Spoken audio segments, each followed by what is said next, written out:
బతుకమ్మ కుంటలో ఇకపై కూల్చివేతలు చేపట్టబోమని హైడ్రా చీఫ్ రంగనాథ్ పేర్కొన్నారు. బుధవారం నాడు అంబర్పేటలో పర్యటించిన ఆయన బతుకమ్మ కుంటను సందర్శించి అక్కడి ప్రజలతో మాట్లాడారు. హైడ్రాపై అపోహలు, ఆందోళనలు అక్కర్లేదని హామీ ఇచ్చారు. ఆక్రమించిన స్థలంలో ఉన్న నివాసాలను కూల్చబోమని చెప్పారు. ఖాళీగా ఉన్న ప్రాంతాలను స్వాధీనం చేసుకుంటామని చెప్పారు.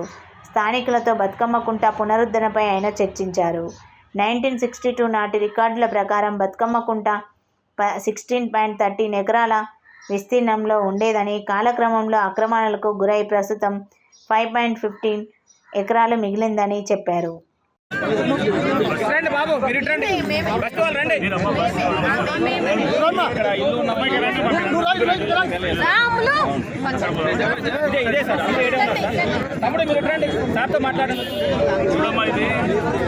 ఇప్పుడు ఈ బతుకమ్మ గుంట చెరువు ఉన్నది కదా, ఈ చెరువు దీన్ని మొత్తం మేము ఓపెన్ చేస్తాం. అంటే 5 ఎకరాలు ఉన్నది. దీంట్లో బస్తీ వాళ్ళు ఎవరికైతే ఇల్లు ఉన్నాయో వాళ్ళకి ఎవరికి ఏం ప్రాబ్లం ఉండదు. అర్థమైందా? వాళ్ళ ఎవరికి కూడా అంటే వాళ్ళది అక్కడ చెరువు పక్కన వచ్చినా కానీ కూడా వాళ్ళు భయపడాల్సిన అవసరం లేదు. ఎందుకంటే మీరు ఎప్పుడో ఇల్లు కట్టుకున్నారు, ప్రభుత్వం మీకు ఇచ్చినది. రేపు ఎవడన్నా వచ్చి మీకు చెప్పినా కానీ అంటే ఏది హైడ్రా వస్తుంది, కూల్ చేస్తుంది ఈ బస్తీ వాళ్ళందరికీ అంటే మీరు ఎవరు నమ్మొద్దు. అర్థమైందా? సో ప్రభుత్వం చాలా స్పష్టంగా ఉన్నది. పేదవాళ్ళకి ఎక్కడ కూడా హైడ్రా అనేది చిన్న సమస్య కూడా చేయదన్నమాట.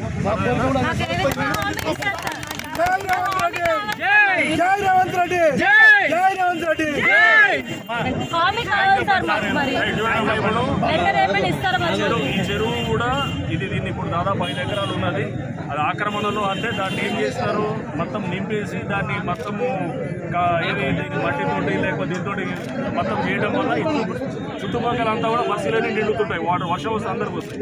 ఇప్పుడు ఆ నీళ్ళంతా ఈ చెరువులోకి వస్తాయి అన్నమాట. వస్తే ఒక 5 ఎకరాలు మనం 5 ఎకరాలు చేయగలిగితే కనుక మొత్తం ఆ నీరు తీరట్టు మీ బస్సుల్లో కొంతవరకు సమస్య దొరుకుతుంది. మీ పక్కల బోర్లు వస్తాయి, నీళ్లు వస్తాయి. మళ్ళీ దాంతోపాటు దీన్ని తయారు చేయొచ్చు అన్నమాట. వారికి చెరువు మంచిగా తయారు చేస్తాం. చిన్న పార్క్ లెక్క తయారై మీ అందరికి కూడా మంచిగా అవుతుంది అనమాట. ఈ చుట్టుపక్కల నీళ్లు వస్తాయి.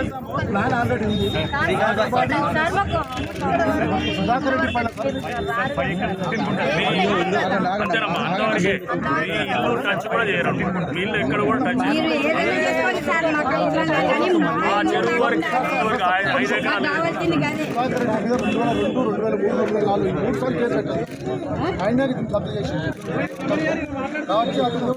మేము హైడ్రా కూడా కోర్టులో మేము కెవియట్ ఫైల్ చేసినాం.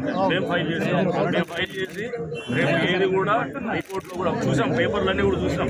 మా లీగల్ అడ్వైజర్ గారు కూడా మొత్తం దాని మీద లాస్ట్ వారం రోజులు స్టడీ చేసి చూస్తే దాంట్లో ఎక్కడ కూడా ఎటువంటి కోర్టు ఉత్తర్వులు కూడా లేవు. వాళ్ళకు టైటిల్ ప్రూవ్ చేసుకోమని అది చాలా స్పష్టంగా వాళ్ళకి హైకోర్టు ఎప్పుడో చెప్పింది. కానీ టైటిల్ ప్రూవ్ చేసుకోవచ్చు. ఎందుకంటే ఆ చుట్టూ చెప్తున్నారు కానీ అసలు పాయింట్ రావట్లేదు. అది అర్థమైంది. మాకు అంత లోతుగా స్టడీ చేసినప్పుడు అర్థమైంది. థ్యాంక్స్ చెప్పండి అమ్మా.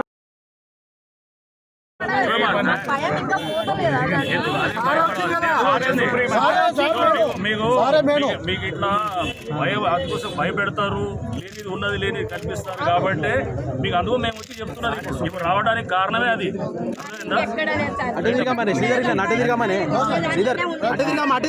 ఏమైతే తెలుసా మీకు ఇంకేమైతుంది, ఇక్కడ పార్క్ వచ్చి మంచిగా వస్తే మీ ఇళ్ళ రేట్లు కూడా పెరుగుతాయి, గజాల రేట్లు పెరుగుతాయి, మీకు నీళ్ళు వస్తాయి. ఇక్కడ నీళ్ళు ప్రాబ్లం ఉండదు.